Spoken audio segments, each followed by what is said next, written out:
Wrestling Informer, episode number 6. I'm Cav Manning. I am from the Lingus Mafia podcast. All of my nonsense is at Lingus Mafia.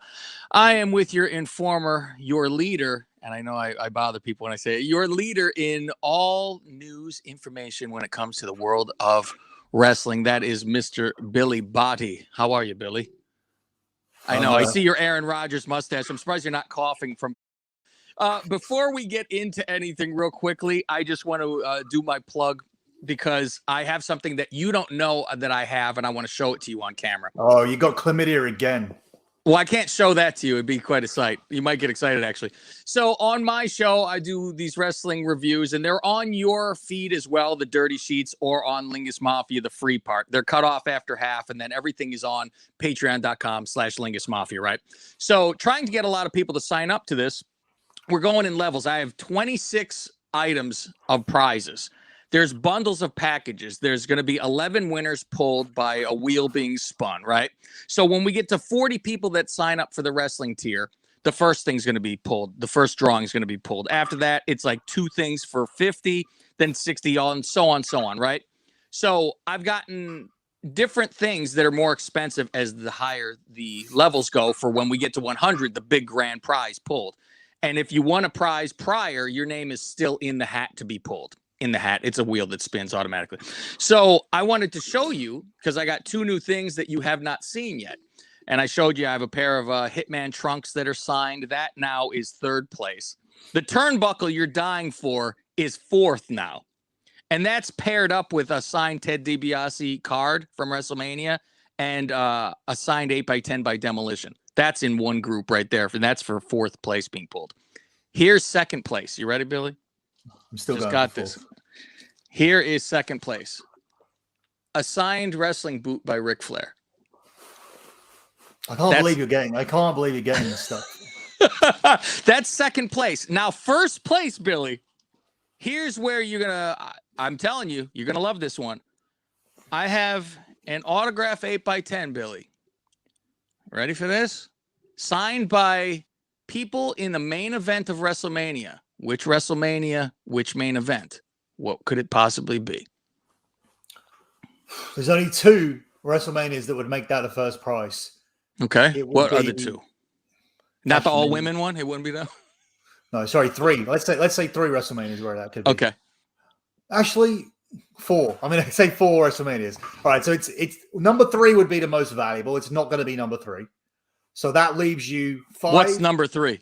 Like WrestleMania 3? Hulk and Andre, yeah. Okay. So it's not going to be that. So the viable options are 5 Hogan and Savage, 6 Hogan and Warrior, and Austin Rock would be the next one. So I think they're the 3 most valuable. And what did you say was the most valuable, my friend? Oh my! That looks like we staged it. That looks like we staged it. Hulk Hogan and Andre the Giant signed 8x10, and it come in a nice little thing. I put it in here for protection. I was like, man, I might want to keep this myself with the authenticity card, everything, and it says the date it was signed. How did he give you that? Does he not have more of those? Is that he couldn't have given you the only one he has for this thing? No, I got this from different sources. This was signed. It tells you it was signed in 92 by Andre and in 94 by Hogan. So 2 different times this went around and got signed. And so that is 1st place. If I get 100 people and the lowest, it's $5 to sign up. You get at least 2 wrestling review shows. If you want to give it a try, you just go to either the Dirty Sheets podcast or you go to Lingus Mafia podcast. I always put at least half of the show out there. Each week is the WWE review, and then another show is the AEW review. And it's like line after line, bang, bang. It's not a whole, then this happened in the match. It's not that. It's ball busting pretty much what it is. And it's a quick review, but these are some of the prizes. I have Undertaker 8x10 signed, Edge 8x10 signed, Rock, Austin signed. Like I said, the turnbuckle, a magazine signed by Hitman, a lot of stuff. Go to my at Lingus Mafia. You'll see a lot of things, but I knew that you would like that. Is that better than the turnbuckle, Billy? Yeah, I think yeah. So. I might get one for you. Maybe Christmas time come around. Maybe I get you one. Maybe we'll see. We'll see. All right, let's get into some stuff. Before we get going, first ahead. Two things. Number one, there's a free show on the Dirty Sheets as well, where we complete it, which is just me and him talking. We do that around about 3 times a month, but we never promote it at all because we're always promoting lock betting and our Patreons and everything. But yeah, we do talk on the Dirty Sheets for free, and we also talk on Podcast and a Poll for free. So the October episode is out tomorrow. We were just waiting on a few bits, talking about how we were going to put this episode together. We were getting a cameo from Disco because he has a match this month with Jacqueline. Yeah, so it's taken a bit of time to put it together, but that will be available tomorrow. Podcast and a Poll for October, and then the November episode will be after the Survivor Series. So just search Podcast and a Poll wherever you get a podcast. So let me play this audio clip because I don't want to address the comments anymore. What I wanted to do was create an alternative community where, there's Jay Leto, Joe Cronin, there's just JD from New York, who I don't particularly like, but he's not on that satin Sean Ross Sapp, that or Alvarez, that side of the fence, that snowflakey social justice warrior apologist, just the pieces of shit that we don't like. There is a different side to things. I tried to create that with Russo. That there are some contributors that I speak to and formulating relationships with, and we will be doing some like collaborations with Joe Cronin and Jay and all these other guys that I speak to. So what I wanted to create here was a platform where we would do the show and we do the news, but eventually I wanted to go completely live and talk to people on the show. And pick up the phone and talk to people about everything, but I'm not gonna do that. Like based on these comments, I'm just gonna keep the show as it is. That's really been spoiled by people, and I'm not sensitive to the stuff. I don't give a shit. There's nothing in this for me at all. I just the only thing I cared about was creating this alternative community. But I keep seeing comments in there, and the one that bothers me, the only one that's bothered me when they say he's wrong about this, he's wrong about that. Cav, since we've been doing the show, this is the 6th episode. Have we exchanged any text messages or picked up on anything where we were like, we were wrong about this? Has there been anything where we've been wrong about anything so far? No, and if people have known your history for doing this for a while, I mean, that's why I almost think you need a spreadsheet like you do with your gambling to show this is what has happened in the past. I know. I mean, there will be something wrong here and there, of course, but I don't care enough to do that. I know, but I think it just shows. Here's the history layout, because you said in December, Brian Danielson was going to be in the main event of Mania. You said it in December. So if people were knowing you before, but that's the thing. You have a whole new audience at this point. So they said they said there was no heat on Karrion Kross and Scarlett. That's been proven correct today, that there obviously was some issue because everything wasn't like rosy in the garden. Otherwise they'd still have jobs, wouldn't they? Yeah, so, and we're going to get into the cuts later on. We're going to discuss that. The main thing they're focusing on is this Xavier Woods thing. So I found a clip where, so I said Xavier Woods, the King of the Ring was planned for Xavier Woods to win. Yeah. People disregard that. They disregard that because another week I say, that actually they're cooling on him. They're cooling on it and they're thinking about Finn Balor. And then the very next week I say this. Tell me how this sounds to you in terms of being wrong about Woods being the main event. Oh, and as a bonus, I give you the exact finish for the main event of Crown Jewel as well. But here we go.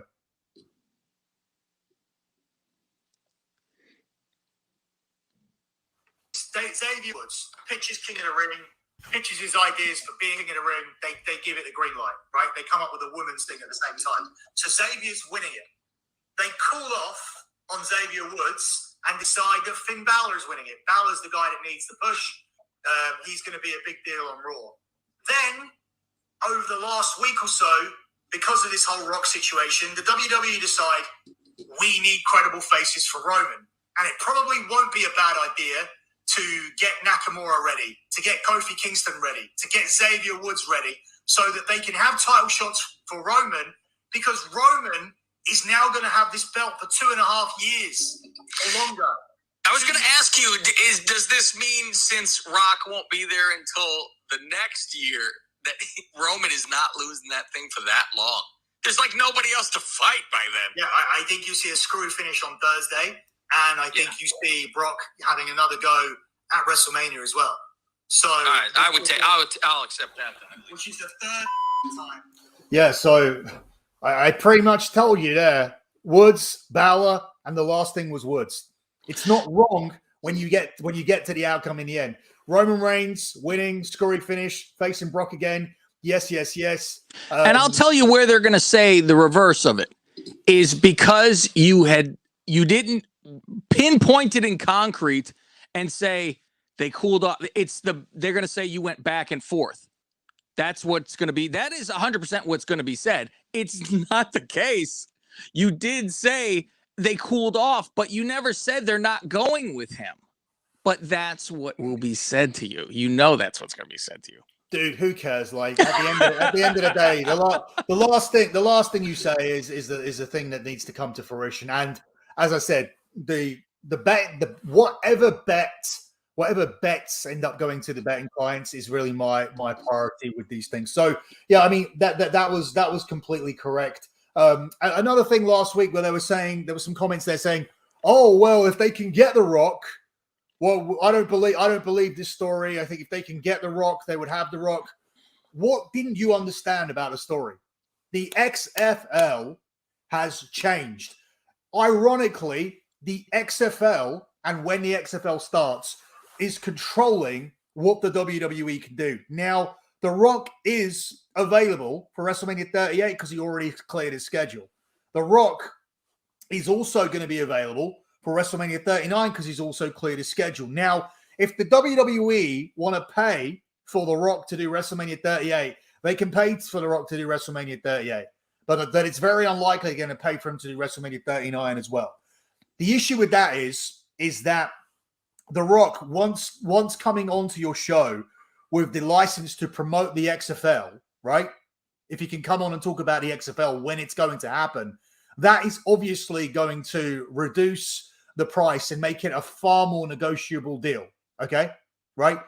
If The Rock comes in and does WrestleMania 38, which is a year before the XFL, he's going to be looking for a bigger payout. And then what are you going to do the following year? The WWE wanted this at 39. The storyline makes sense to conclude at 39 with this whole bloodline thing. You can get another year out of it. You have got opponents now lined up, whether you think they're good, strong, whatever. You have got this Brock story. People are into it. Some people are saying it's the best story they've done in years. I'm not sure. But the fact is that you've gotten out of this hole. You have something for 38, so you can do it at 39. It does make sense. It's not a case of, oh, if we can have him now, we'll have him now. His preference is to do it then. He's probably cheaper if he does it then as well. Doing it now makes no sense for anybody, because The Rock would probably prefer to do it at 39 because he gets to do his XFL thing and he gets to clear that up. And The Rock can get jobs now instead of having this spring blocked off for the XFL, which isn't happening. The Rock can now tell Disney, I'm available. Like, he can tell people that I'm available. This isn't a case of a guy that needs to now go and look for work. This guy isn't reading scripts and doing auditions. It's the Rock. There's going to be jobs that have been turned down where he's turned around and said, I'm sorry, I'm busy. The XFL, I've got a big investment in the XFL. I need to go onto TV shows. I need to be involved. I've taken a deal with the WWE. All of these things were probably said. And now he can turn around and say, let me go and make all that money and do this film and that film with Disney and this TV show and that TV show. Let me go and do that now. Let me tell people that I said no to, that I can do it. And then next year, we'll tie in the XFL promotion with WrestleMania as planned, and it will happen and come to fruition at the venue where everybody wanted it to happen and makes sense anyway. What the hell do people not understand about that? Why are people saying things like, oh, if they can get The Rock, they would have The Rock? No, because you're not going to get The Rock for 2 WrestleManias, because in this first year, you would have to match whatever fee he commands from actual movies. And we know The Rock and Vince's handshake deal where Vince for the first time's like, okay, you have the name The Rock, but When I need you, you come in and help me. And Rock's like, all right, thanks, Dad.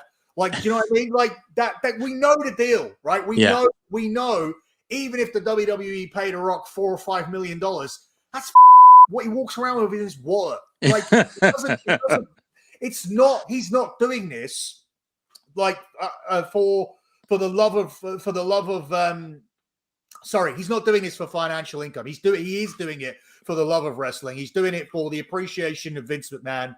And at the same time, he can do it to promote the XFL. So there's always a benefit, like when he comes back. Yes, he loves Vince and the WWE, etc. But last time he came to the WWE and during that whole run, he was launching all of his social media accounts, if you remember. Mm-hmm. He just started to launch those. So there's always an ulterior motive. There's always things where this guy can come in and promote, and he's promoting to this audience that obviously isn't as big as it was. But at the same time, when he's on there, last time he was on there, there was 4 million people that watched SmackDown. So look, listen, don't overthink the when I tell you something, like it's come from a pretty reliable place. And it comes from lots of different places. I mean, with this rock stuff, I at one point was working with the Rock's cousin who on MTV, who's now a presenter over in New Zealand. He's an MTV presenter in New Zealand. I'm not going to give his name or anything, but like when you're talking to the Rock's cousin and you want to verify information, it's pretty strong. It's a pretty strong source. Now, I was going to bring up, I know some of your sources, and I mean, we've known each other a while, and on the Conan show, they kind of said where you came from and all that stuff, but you are talking to a new audience, and a lot of these people don't know. It's like, why should anyone believe you when it comes to these sources? Do you want to kind of tell a background and how you've gotten these sources and how this even came about to where you're a regular guy and then all of a sudden you're like some source for wrestling? Yeah, I spoke about this before, and yeah, that does make sense. Like, because some of this audience is cold to that stuff, and it can't just be like a regular British guy coming in and doing it. But I mean, there's short versions and long versions of this, and it's hard to like miss bits out and then for it to all make sense. But I'll try and breeze through it as quickly as I can. So originally, me and my buddy Craig, who's in our chat now, we were just following the wrestlers about. Started in 2002. We were marks as teenagers. Like we were following. Yeah, well, I mean, there's levels, but like trying to find out like where we were trying to find out like what hotels they were staying in and whatnot. That's a high level mark. So the first thing we did was we followed the bus to the plane ride from hell, where we saw loads of people waiting outside the bus. We saw that they weren't taking any photos or autographs. So I got my car around and I followed the bus. It just ended up going into Luton Airport instead of a hotel, and they were getting on the plane ride from hell. So that was our first interaction. After that, we started, trying to get into the hotels. At one point, we were WrestleMania 21. William Regal. So I told this story to Eric Bischoff. William Regal said to us, because we were a couple of British guys, he went, "Oh, if you're looking for where the guys are staying, it's at the Sheraton Universal, whatever." So during that time, during that same trip, which is a big trip for us, WrestleMania 21, we went down to Lakewood comic book store for a Rob Van Dam Bret Hart signing, and Rob Van Dam could smell my buddy, right? And he goes, "You smoke weed, right?" And he goes, and my buddy actually didn't smoke. He sold weed and other things. That was what he was doing at the time. So he goes, yeah. He goes, you guys be able to hook me up when I come to London, and actually took the number down of Craig and everything like that. So suddenly, from trying to look to these hotels and doing these scams and finding out, so we'd find out the wrestlers' real names and ring the hotels and see if they were staying, if they had a booking at this place or whatever. We didn't have to do that anymore. RVD and Craig had this relationship all of a sudden, and that evolved into Craig having a relationship with Orlando Jordan, to the point where people thought that was his boyfriend, because Orlando liked skinny white dudes. And so everybody just thought that Craig was there with Orlando. That was his date. Yeah. Yeah. That was his date. But actually what he was turning up for was to sort out for the guys, whatever whatever their choice was, this was what was going on at the time. So that was an in at that point. Then things changed the year after because Chris Benoit thing happened and everything got stricter with the WWE, with drugs and all these kind of things. And I did my Big Brother thing. From my Big Brother thing, where I talked a lot about wrestling and things like that, I got signed to a wrestling company to make wrestling appearances, and I got signed by the WWE to do the UK tours and be a heel on the tour. So suddenly, I'm with these same group of guys, but the weird thing was, Cav, is that they weren't really speaking to us because, you know, the thing is that I'd now come in and I was actually, you know, employed. I was employed for this period. So there would be nights where, you know, Craig wasn't there because Craig wasn't coming with me to Nottingham and Manchester and all these places. And I would just be talking to like Pat Patterson. And Pat Patterson actually let me sit in on a creative meeting because he goes, oh, have you ever thought about doing this? You got a great look and everything. And I was just like, nah, like I don't want to wrestle. I said I'm more a creative person really, and we were talking about some of the stories. So they let me sit in on the booking meeting and everything the next day. So then we're at the bar at one of these events, and I'm sitting there and Craig is here by that Monday, and we're talking to Jeff Hardy and Morrison. And this is a funny story because Edge comes over and he goes, "Hey, what have you been talking to Pat about?" So they knew I was there, but they didn't. But they weren't talking to me because they didn't want to acknowledge that I was the guy who they already knew from 2 years before that was turning up with the drug dealer. So now I'm with the company and I'm actually there because of Big Brother. It's really awkward for everybody because I was previously the guy that was coming in and sorting out this kind of shit. So there was like a disconnect now between them. So the way I got myself back in was through this incident, and it was a case of Edge come up to me straight and goes, "Oh, what were you and Pat talking about?" No, sorry. Jeff Hardy come over and goes, what were you and Pat talking about? And I said, "Oh, you know, we're talking about this book, what they're doing." And I asked about WrestleMania because I always go. There was, what's going for Mania? I said, only one thing so far. That's Edge versus Taker. And he called him over, which was weird because it was right during the Matt and Edge thing had just happened, like the year before. But you figured certain guys wouldn't speak. But Jeff Hardy went straight away. He goes, "Hey, Adam, like, come over here. This guy says you're facing Taker at Mania." And Edge comes up to me and goes, "Yeah, right. That's going to happen."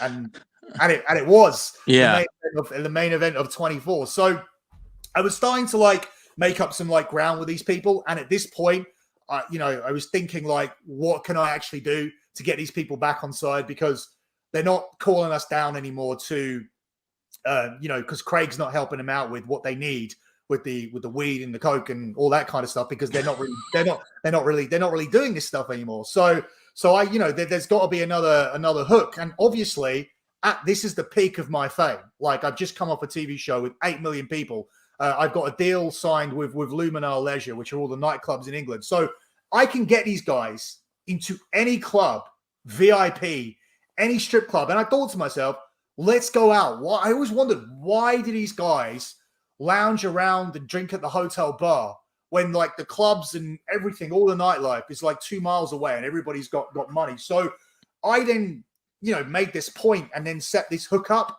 And then from that point forward, I wasn't on any WWE tours after that.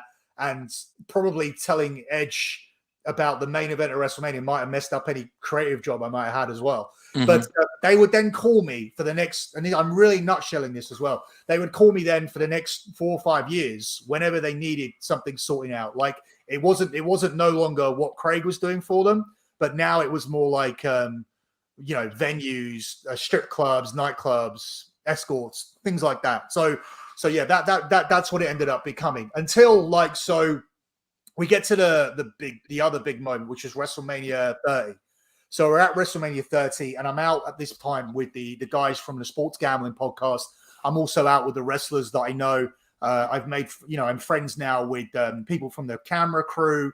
Obviously, guys will know some of the wrestlers I've been friends with. I mean, I'm friends with 4 guys that have been WWF champion in the last 10 years. So. Mm-hmm.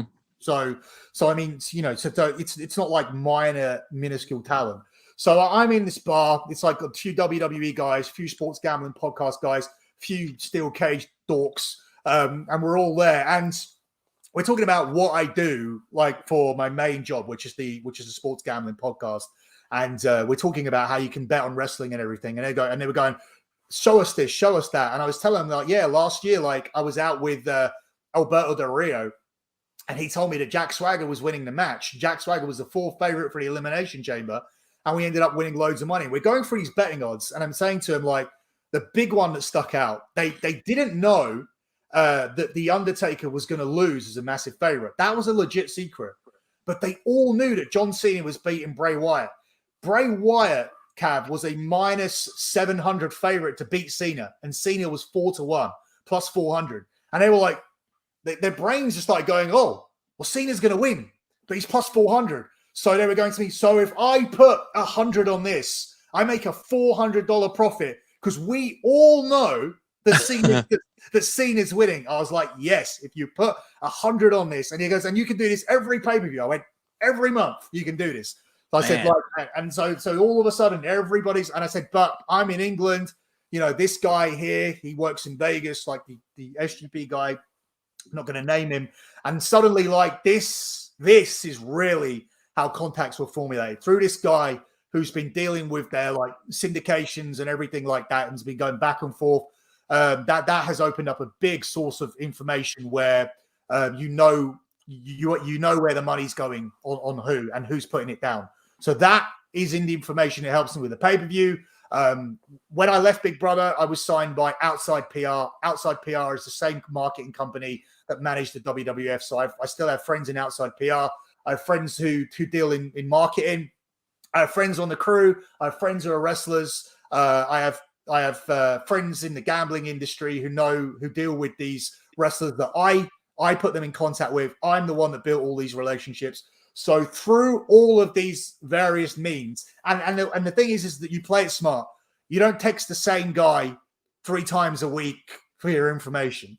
You keep in contact with people every, you speak to one guy every 2 weeks, and you hit everybody during the course of the month. And over the course of that process, you can build up a decent source of information. And that is really the quickest way for me to tell you how the info comes across. But I also think even with that small explanation, it's a lot more validated than these other morons I'd say they're all contacting Adam Hopkins of the WWE, and Adam Hopkins is giving them so they don't start contacting the wrestlers and doing things like that, which, once you start printing stuff, which they really don't want out, Adam Hopkins will start to contact you. So he will keep you sweet. He will keep you sweet with information, and he will keep you sweet with letting you on the conference calls, and he will keep you sweet with giving you interviews. But we're not interested in that. I'm not interested in having some wrestler given to me for a 7 or 8 minute interview where the questions need to be authorized by the WWE before we ask. Like, what is that? Yeah, why bother? I'm not here to make money from this. I make plenty of money from the other shit I do. Apparently, according to the comments in the video, I live in a studio apartment, but that's fine. Like next week we'll record this from a different room in the flat. But yeah, I mean that's a nutshell. And if you think that's important to explain all that stuff, then yeah, I do. I think that people know this kind of stuff. This might help you. And I mean, if you know a background of how and who is kind of telling you this sort of thing, and knowing these people that are high up, it's pretty easy to explain that this is how you're getting your information. And I think that's what people want to know. In the most logical way, the most common sense way is that people's money, some of this involves people's money. People's money is on the line with some of this information. And the money isn't going to go on things that are going to be incorrect. You know what I mean? Mm-hmm. Right. So, yeah, and the fact that you can gamble over there is fantastic. I mean, one day we'll tell the story how I got Billy in trouble with Drew McIntyre, but that's a completely different story. where I did stuff that Drew wasn't happy about. So, but that's just on a different personal level why he was pissed off at you. So let's get into what everybody is always clamoring for, and That is some news. You have a few stories, and then we will get into our thoughts after the news about the budget cuts, as they like to lie and say, because I'm pretty pissed off about it myself, and I'll be screaming. Tell me something about Blackfart and Tegan Knox. Yeah, so they still got jobs, as far as I know. Yeah, I'm shocked they just came up. They didn't get fired too? They have jobs, right? They're not on this list. Yeah, they're not on the list so far. They're not anything young. Well, they did a big angle with Shotzi this week where she attacked Sasha. So just to clear up the confusion, that is a heel turn. Sasha's a babyface. And Knox will be doing the heel act on Raw as well, as far as I know at the moment. So they brought this tag team up. They weren't even a real tag team on NXT. They had them win 3 non-title matches. They never got their title shot. They split them up in a draft. And then they decided to send them to the to house shows and the performance center to work as heels, which they'd never done before. So that's what they're doing. So when people say, "Oh, did this company change?" Oh, yes, the Colts are winning. When they say, "Will this company change?" Did this company don't go back and forth that much? They had Karrion Kross on TV without Scarlett. Then they release them. Then they bring Keith Lee back as Bearcat. Then, do you know what? I'm going into the area where we're going into what we're going to talk about later because with these particular girls, they bring them up as a tag team, give them 3 non-title wins, split them up, and tell them to be heels. Like, do you really think that they know everything that they're doing? Like, it's clear that they don't, as we'll get to at the end of the show. But because I'm sure they didn't know that all this was happening 3 weeks ago. I guarantee they had zero clue that they were going to turn anyone good guy, bad guy. And I bet you they had zero clue that they were going to fire the people they fired. I think they probably knew we're going to make some cuts, but I don't think they had like, this is our final list because they wouldn't be on TV otherwise. You know, Bearcat, this big push for Bearcat. I will get into it later because it's annoying. You're not right about you're not right about that. They've knew for at least 3 weeks. My understanding from the information that I got in the last hour, which I had to fish for and push the show back because I said to you, I cannot go in and do the show without knowing something. And I got because this broke like an hour ago. Billy was doing a show with Conan, and this was all popping off at the same time. We were texting, and I'm like, oh, of all times, Billy's in the middle of something as all this is breaking and can't really talk about it. Fine. So yeah, he pushed this show back for us to record a little bit because he wanted to go dig and find some stuff out. So you're saying they knew of all this. That makes them even worse. They knew this and they just, why are they doing any push? Why is anybody even on TV if they're doing this? Do you want to do this now or do you want to do it at the end? Like, just honestly save it to the end. Let's do it at the end. Let's do it at the end. People want the news. People want the news. Let's get well, there's news in that too, but let's plow through. Merchandise. Yeah, so merchandising story. Merchandising report comes out today. I haven't got the full report yet because it comes out the same as the quarterly. By the way, WWE had the biggest quarter again. But they need to make these cuts. I know. Yeah, it's literally broke. It's honestly not budget cuts, but yeah, they're taking out the water out of the offices, the water bottles. They stopped doing that now too. Not yet, but they did take the food away for a bit while they were changing caterers. But I mean, even things like that, little stories where that was a big thing on the internet. I mean, yeah. I sent one text to someone and went, "No, they're changing catering company." Yeah, I remember you did it because I was even like, "Boy, this is a pathetic company." They want them. Didn't they say because that was the big report? They're telling them to go get a hot dog at the concession stand, and people were like, "What? How horrible!" And you're like, "They're switching caterers. They just haven't got the other one over yet." Yeah. It's a lot of around, but that's what they got to do. That's the thing. Like the difference between me and them is I got this one video show a week.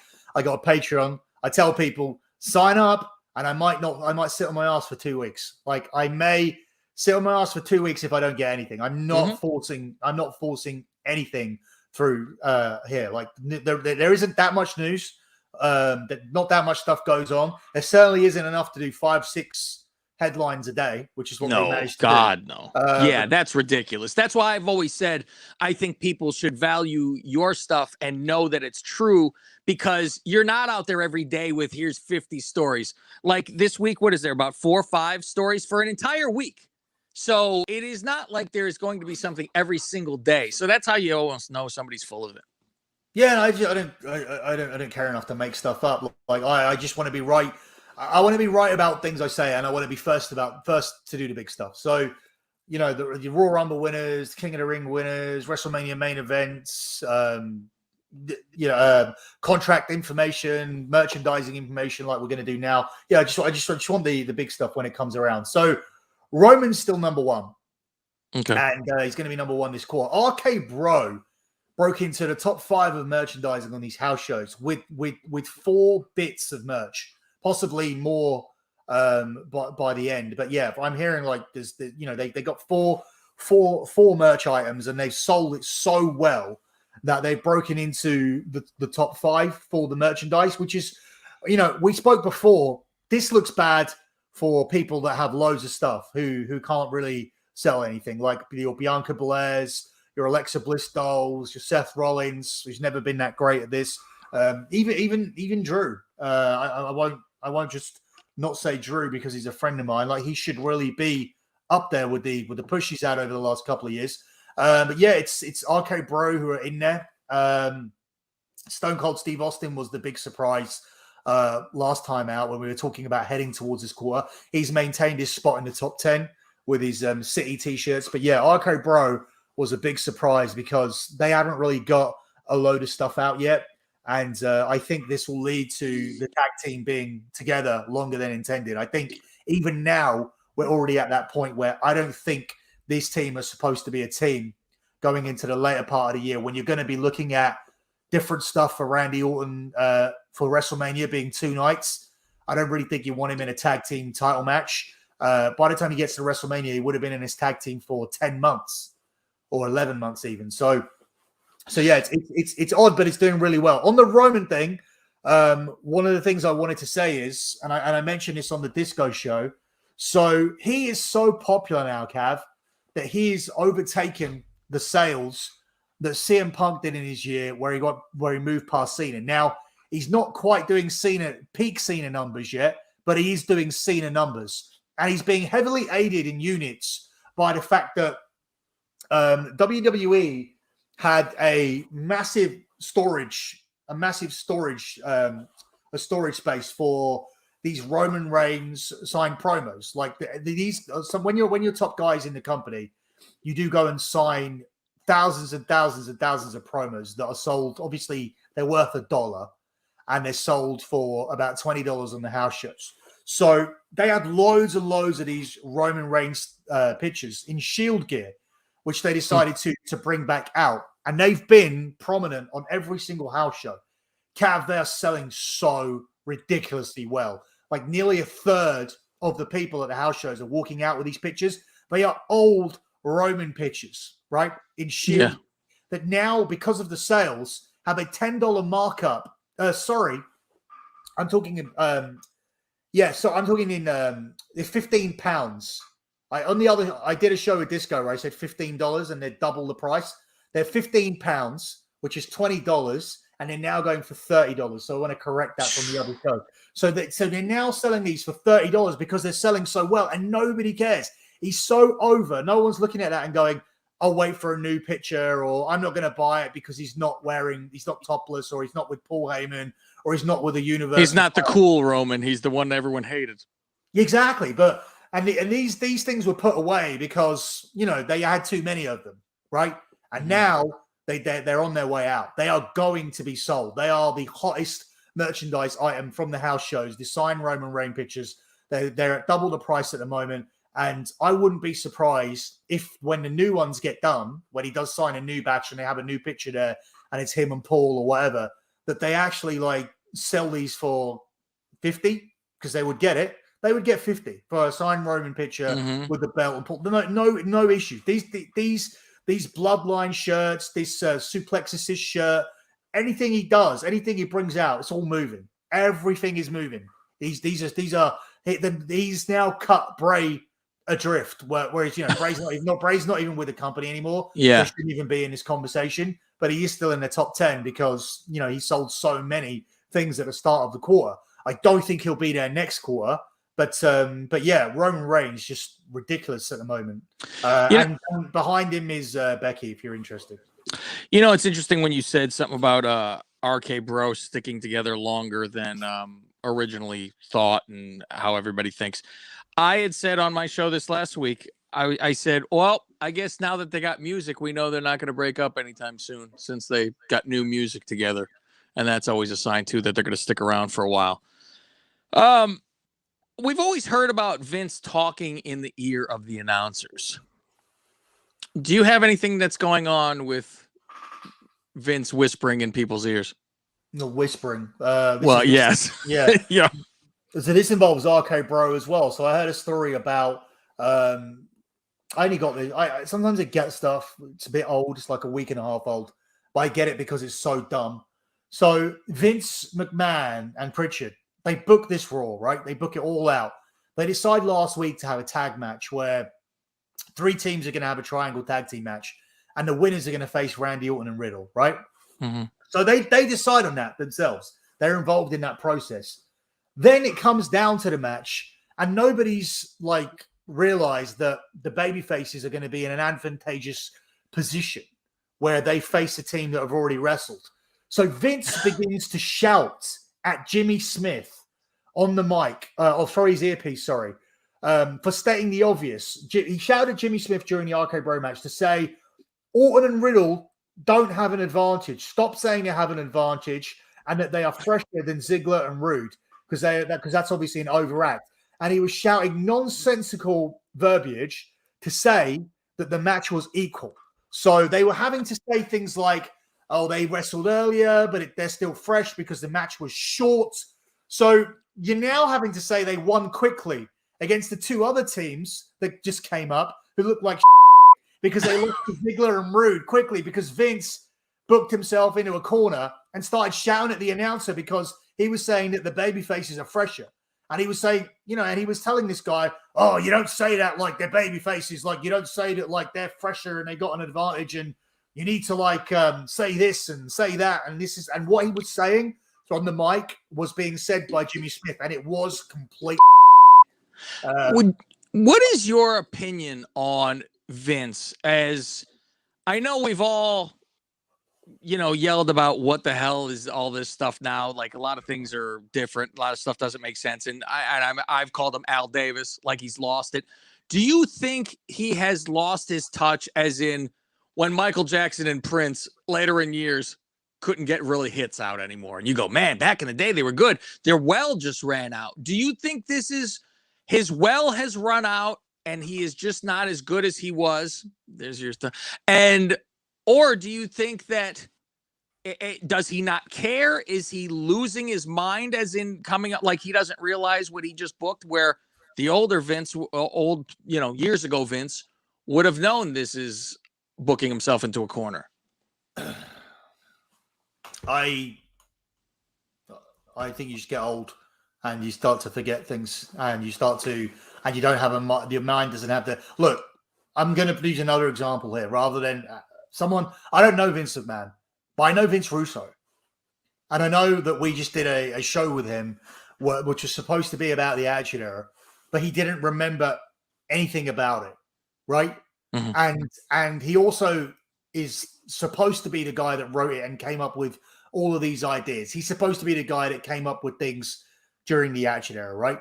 And now he comes up with ideas that are horrendous, like Becky Lynch should be winning the 205 title. She shouldn't be competing with the women anymore. He was complaining about why do people just not come out the top of the cage when the Hell in a Cell had a roof. That part. Yeah, there's like obviously something that kicks in when you get to 60 plus or whatever, and you're not supposed to be in a creative capacity. I'm not even sure that, Stan Lee. Stan Lane was in the WWE though. Yeah, Stan Lee. Is it Stan Lee, right? Yeah. I'm not even sure Stan Lee was basically, pulling ideas out of his ass and writing films and stories from start to finish, before he died. Like, I don't think he was writing anything. I think he was long retired and it was, here's my work. And he didn't have anything to do with anything. Well, I would assume they're running on fumes at that time. And McMahon has been doing it forever and never stopped and never a day off and doesn't sleep. It can't, I mean, it just has to go away eventually, I think. And okay, but here's the thing, right? Yeah. How much of a genius is he really? Because he's a genius for a lot of stuff. Yeah. For creating this in the first place. Yes. Right from the very get-go, you know. Marketing it and making it as enormous as it is. It was never like this, obviously. But since then, really, what's the genius? Because he got himself into a massive hole in the early 90s, obviously during the steroid trial and everything, and then he tried to go in a different direction with the smaller guys, Shawn Brett. That didn't work. The Attitude Era, okay, that's a case of you can only do it once. Like you can only. It was a good time. You know, we had Tupac, Biggie, Nirvana. You know, it was a time where Eminem came towards the end of the end of the decade as well. So there was a time where all this kind of flew, and you could do it. And also there was ECW right there to copy. And when Russo comes on and says that he's the genius behind it. Well, you took Paul Heyman's idea and you cleaned it up slightly for a mainstream TV channel, right? Mm-hmm. And that was the Attitude Era. The Attitude Era was ECW made acceptable for the USA Network. So I don't think Vince Russo's a genius. Definitely don't think he's a genius. I don't think Vince McMahon is a genius either. I think he lucked out with rebuilding his company then. And since then, it's been very, very flat and very, very out of ideas. How many stars have they made since Hulk Hogan that they saw was a star straight away? Because The Rock was Rocky Maivia. Stone Cold Steve Austin was the ringmaster and he had to get himself. Yeah. Mick Foley was supposed to be Mankind. Brock Lesnar really, and Brock, you go from Yokozuna. I would say Brock right off the bat. Yeah. Brock was easy to recognize. Yokozuna was the one. I think when you look, but when you look after Hogan came Yoko, that was a guy that they had. Cena almost got fired. Yeah, then you see Cena almost got fired. You can make a case for Orton. That was someone that they identified and shaped. Batista was doing something else. He was like the deacon. The deacon Batista. Triple H was doing the Bluebird. I mean, and even to like the modern day, Daniel Bryan accident, CM Punk accident, John Cena accident, Roman Reigns. Obviously, they wanted to push Roman Reigns, I think, from get go, and everybody hated them for it. Yeah, they hated him for 7 years until they got this. So where is the genius? He was genius at the start, then he got bailed out by copying ECW, and then there were like 10, 15 years or even 20 years where it's been completely flat, but it's managed to flourish as a business because he's brought in a lot of good executives that knew how to market people and people that knew the value of social media, which is all WWR. They're a company with a massive social media following. And I give him credit for listening. Before nowadays, it doesn't seem he listens as much. I from what we hear from in the back and stuff like that, it's where people will have ideas that he just doesn't like things and rewrites. But it depends what you define as genius. The product is horrible. The business is not horrible, as the numbers tell you today. And I'm saying listening as in with Austin, with Rock, like they made themselves and the crowd made them, but he heard it. Like he didn't just keep on saying, I don't see it, I don't care, and having them lose and all that kind of stuff. They would keep on, like he would hear the crowd and know he had to push them, which would make them. So that part of not being stubborn and listening to, I give him credit for at least doing that. But we'll move on.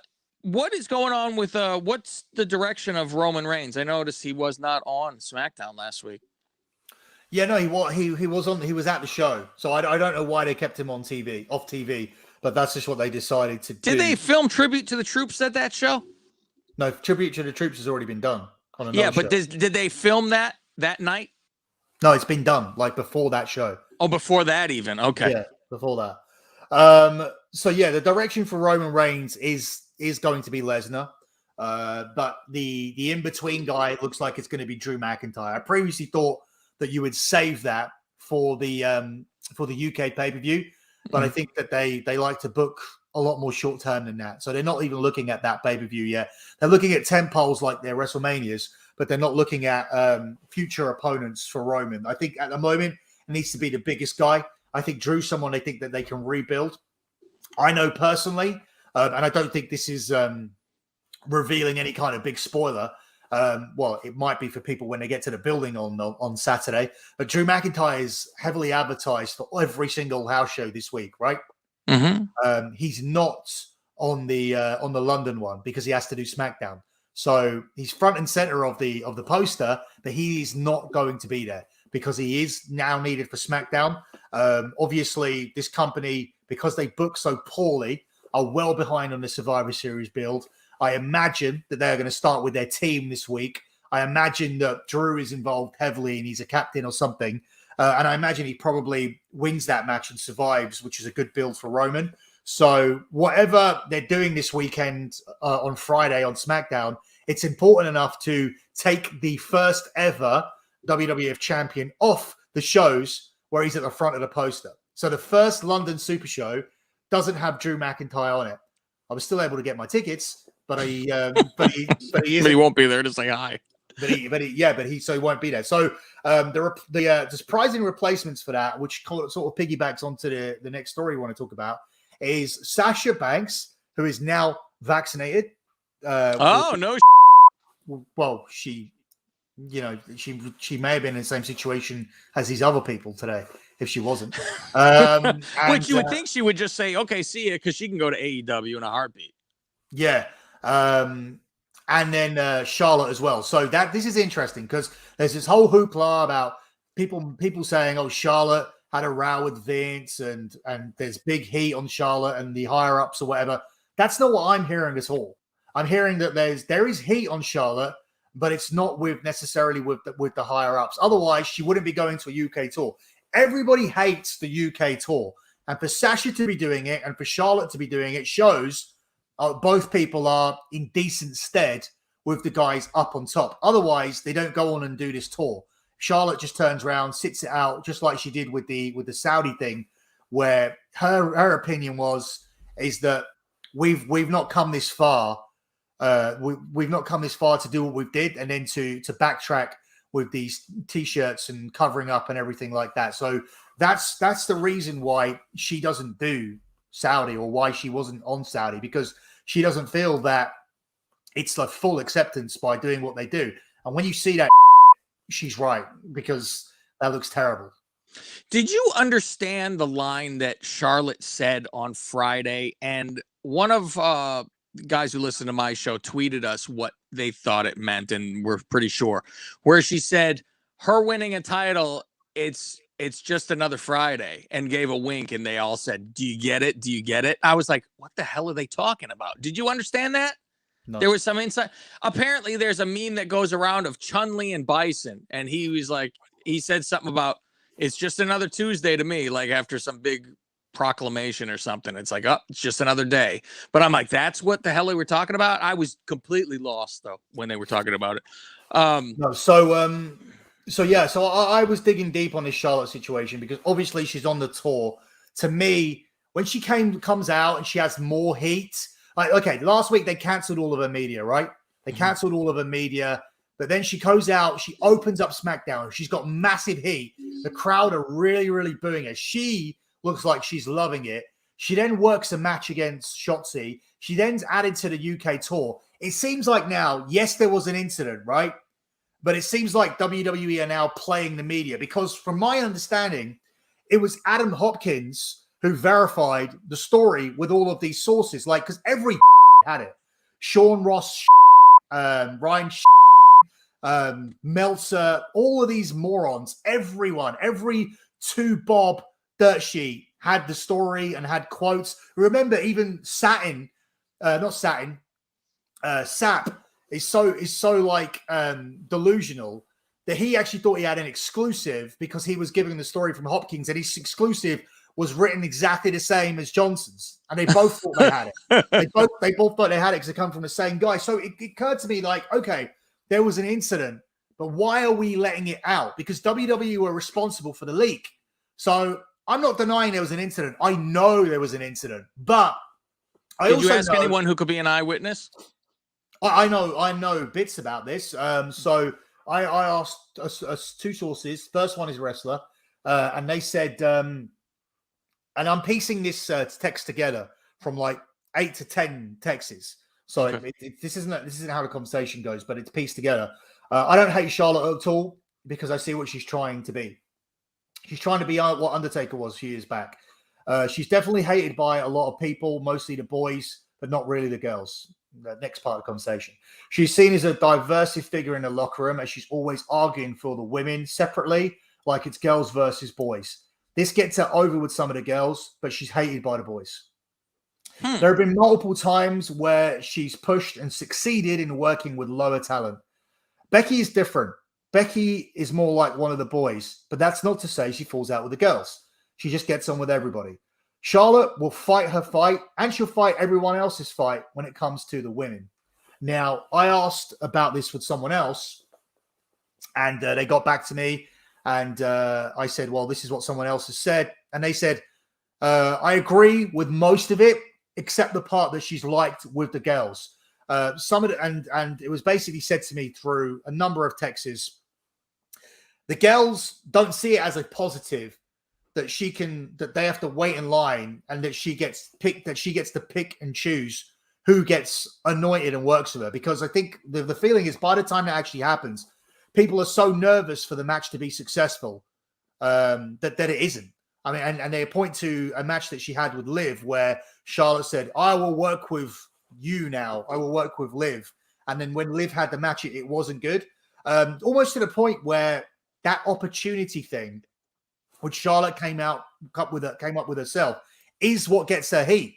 Because she says that she's the opportunity. She thinks that she's the opportunity. Is the opportunity because she gets to pick who gets the opportunity to face her, like it is an opportunity. So what's happening here and what's creating the heat is this real life like blend of character and real life has meshed like way too close together.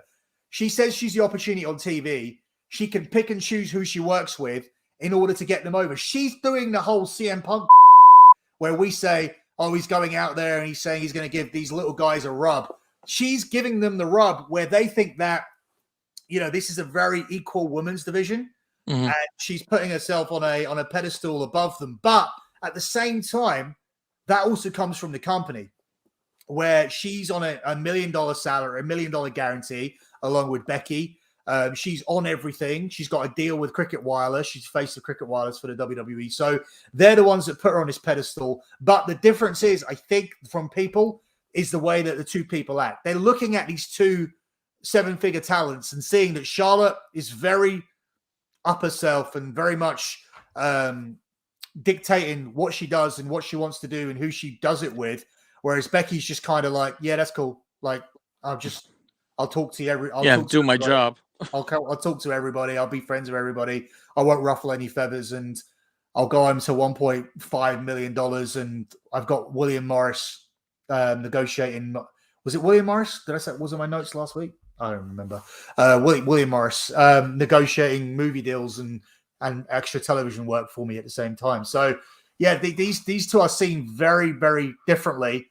Whereas it almost looks like one of them is more of the backstage politica than the other, but no one can really see that. I mean, from the outside, I don't know. I'm not in the locker room. Maybe Becky Lynch is just really nice to everyone, and she's just genuinely nice. That's what it sounds like. She's just, I'm here to do my job, and gets along with people and isn't stressed about small things or big things. Yeah, but the line, Becky is different. She's more like one of the boys, but that's not to say she gets on with the girls. That's, I don't know. That doesn't, is that dig or is that just? I don't think it is. It sounds like she just fits in with the guys. Like she's got no problem hanging out and talking to the guys. Mm. She's just like one of the boys. She's not like, oh, I'm higher in the women's category. Stays away.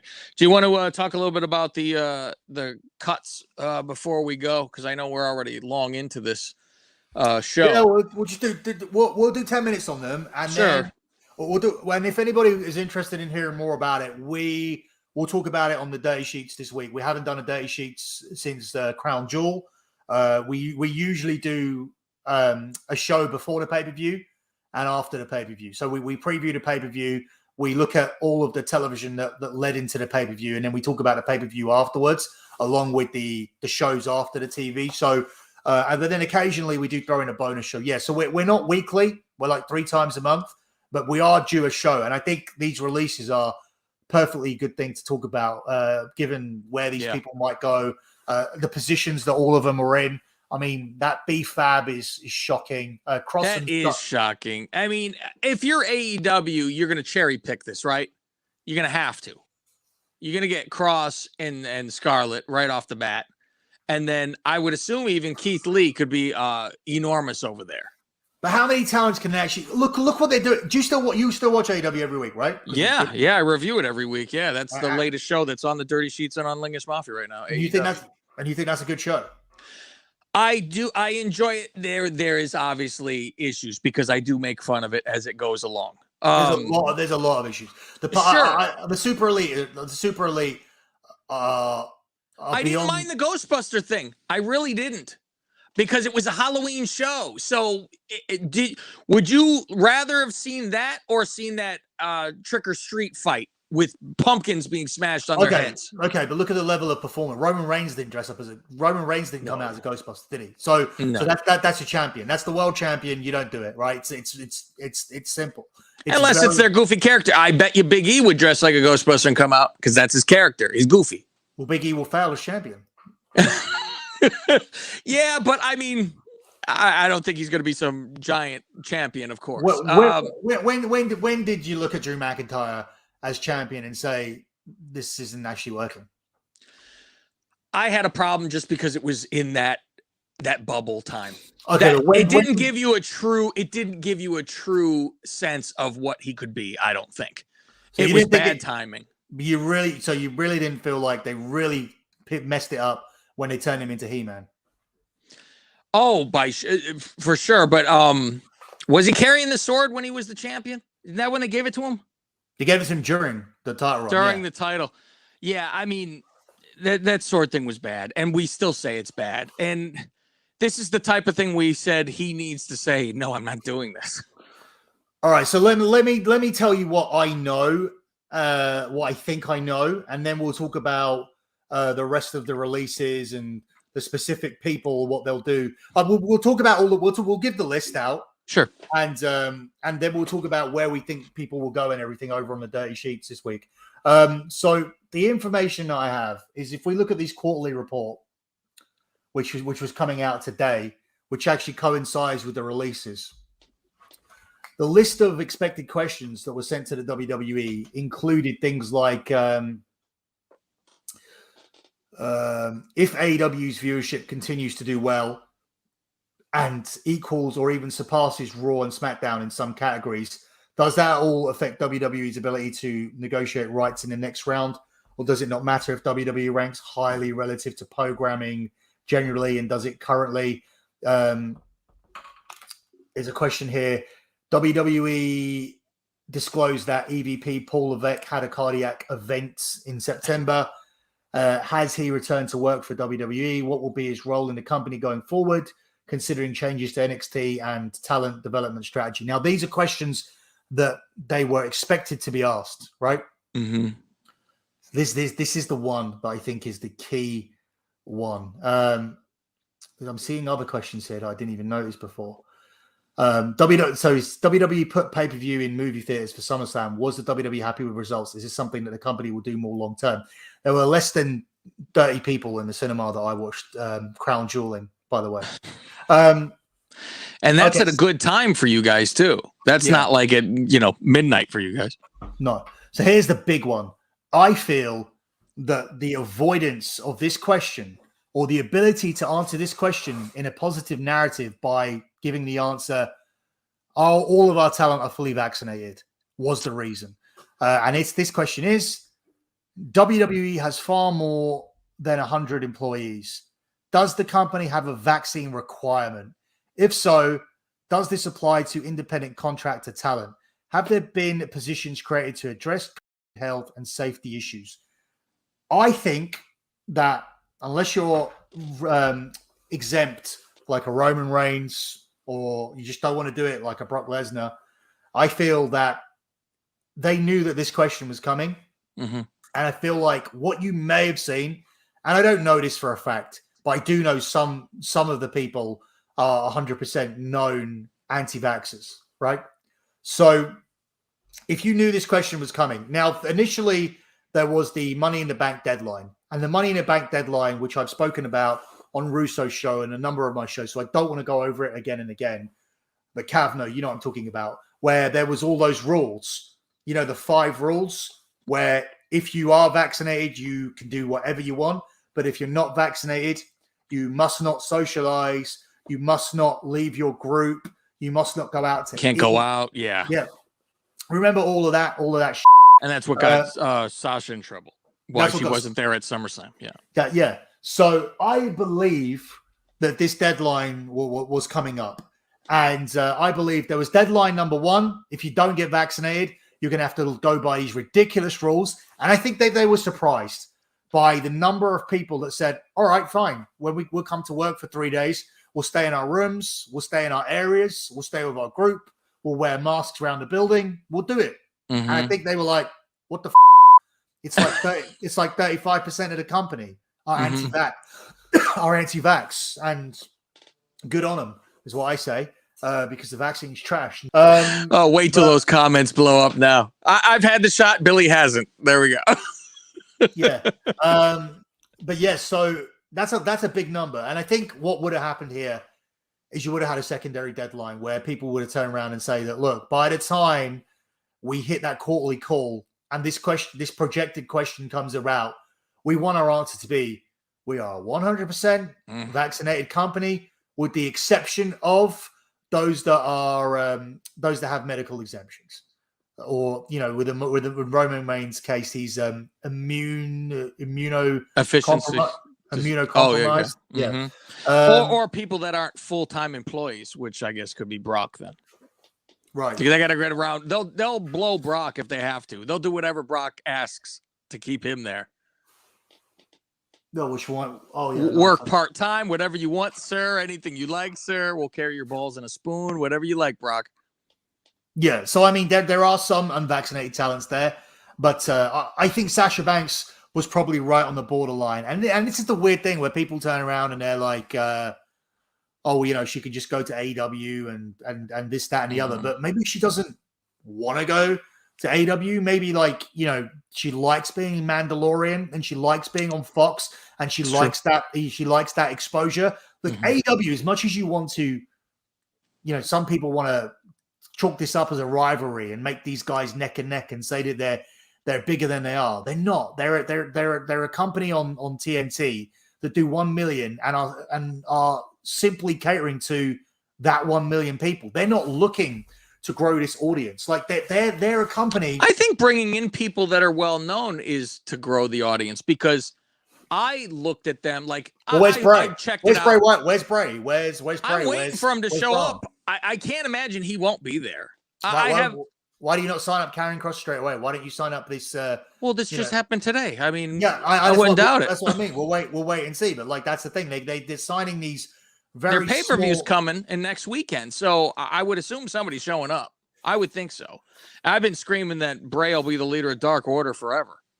I can't believe this hasn't happened. Dark Order suck with the Elite, Super Elite, and the Dark Order. These are things that I don't like to watch. I don't like to watch these long Daniel Bryan matches. I don't like to watch them ruin CM Punk. I don't like to see this Cody Rhodes continuing to be a babyface and getting to pick. I don't even like Malachi Black. I have a personal issue. And they're doing great with him too. Well, they're not, because why did he have to lose? That was you know what? He had an interview afterwards. He had a little promo about it. It made me feel a little bit better, where he said that is not the end game. There's he has plans and things are in plan. He got everybody to hate him and got his own family to hate him.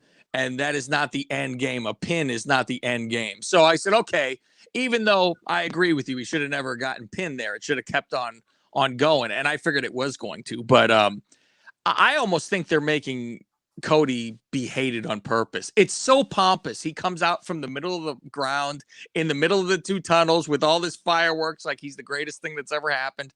It's like it's on purpose almost. I go, they're trying to make us hate this guy. Well, then you could say this. I mean, you could say the same with. Did you see Chris Jericho and Brodie Lee's wife on Twitter, like having a go at the? I was just told about that today, and I was pissed off about it. To tell you the truth, I was aggravated, and I said I'm going to write them myself. And Faust even said, I think Billy replied to them, and I was like, I was annoyed. I go, the guy pays homage, and God forbid he spelled John the wrong way, and then he's a piece of shit. How dare you? I go, the guy was paying respects to, I'm like, oh, God, calm down. Oh, you spelled his name wrong. If such great friends and this, and it's like, oh, my God, sorry, I won't even mention his name. I tweeted what I tweeted, and every single person agreed. My Twitter account is @BillyK100. I read what I say. Yeah, what'd you say? I said I'll be the one to say it because I don't give a because I don't because I'm not Sap, I'm not Saturn, I'm not Meltzer. Amanda Hubber should off now. No one gives a what she has to say. Imagine tragically dying, but your legacy gets tarnished by your wife wanting to extend her 5 minutes and overestimating her own relevance. Not one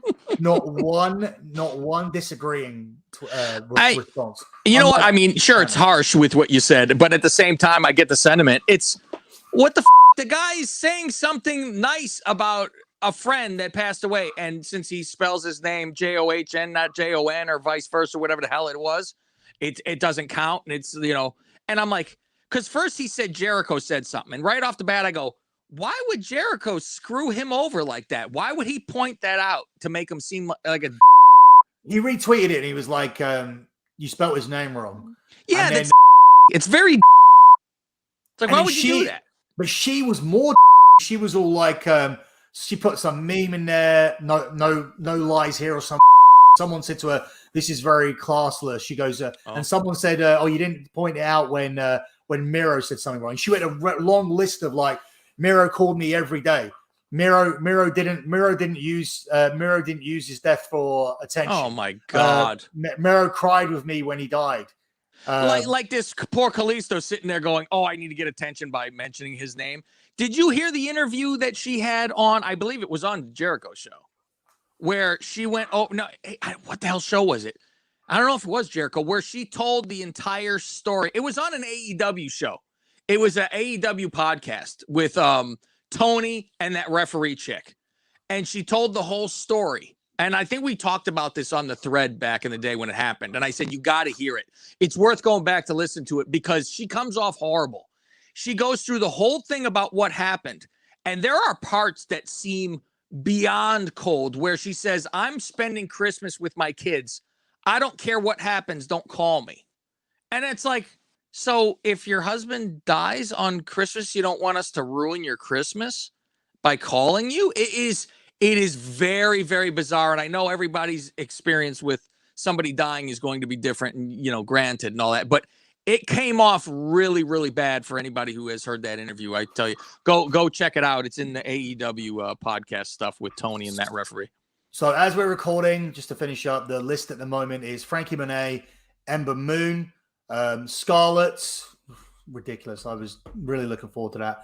Karrion Kross, Oni Lorking, B-Fab, Jesse Kamei, Zayda Ramir, don't know who that is, Trey Baxter, Katrina Cortez, Jeet Rama, Grand Metalik, Lindsay Dorato, Nia Jax, Keith Lee, Mia Yim, Eva Marie, Tragedy, and David Boy Smith Jr.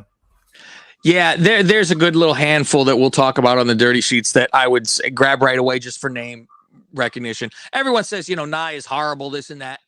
She's a big name, among other big things. She's so if she showed up and just walked out there, the place would be like, oh my God, because she's formidable and she could smash somebody. And it at least has that threat. She can come out there and do some damage and be like, oh, this is a heavy load to handle or something.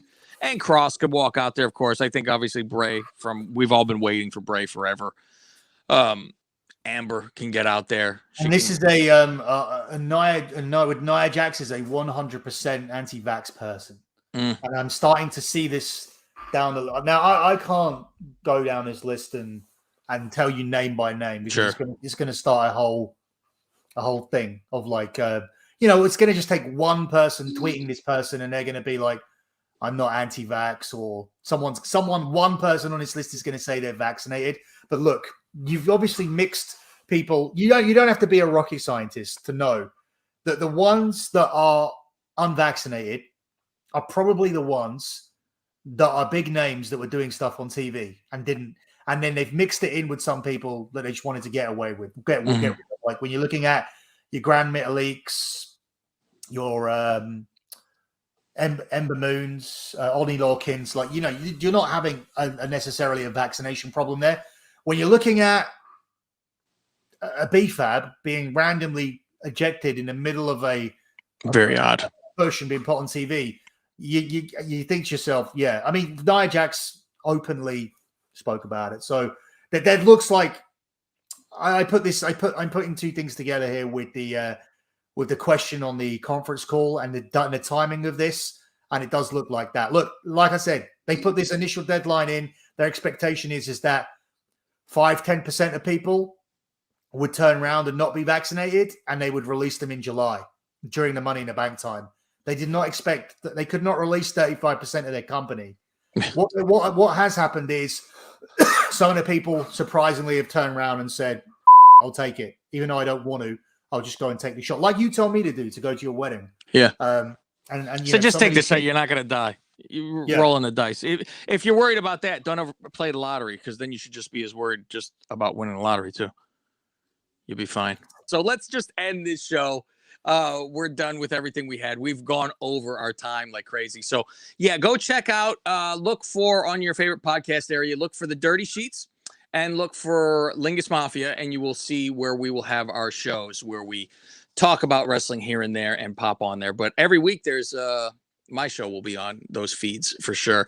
Check Billy out. You got to go to his betting website where you can win some money, and especially if you're in the UK, because you could bet on wrestling and really make a lot of money because it's all fixed and you can find out the real winner. That's at lockbetting.com. You want to go to. His Twitter is at Billy K, BILLIK 100, or for gambling, it's at SGP Soccer. That's where you want to go, and go check out All Minds Nonsense. That is all at Lingus Mafia. You will see pinned tweets for the contest I have going on. That's at patreon.com/Lingus Mafia, and that's only a whole $5. And you can get this beautiful picture that Billy's going to covet and want with old Andre with his beautiful signature. He signs it pretty well. I've got the same picture, but just with the Hogan. It's exactly the same picture. Oh, no kidding. I saw there was another one where Andre signed like the front, and it was gone before I could get it. So that's it. Hope everybody enjoyed the show. And if you didn't, I'm sorry. We'll try to be better and try to be to your standards, right, Billy? We'll keep on trying and do our best for everybody out there. Couldn't give him. I try to be people's friends, even if people hate me. I don't care. That's fine. Yeah, I'm the good guy. He's the bad guy. He's the bad guy. It's not that bad. It's just that you don't care. Like now, but you do check out comments, this and that, where but they to see how whatever to see how stupid they are. Like that's what all it's gonna do is give you a bad day. I told you, I checked the first 2 times and I was like, that's it. Okay, I don't need to live my life this way. I have my own world. We do this for fun over here. We do our own thing.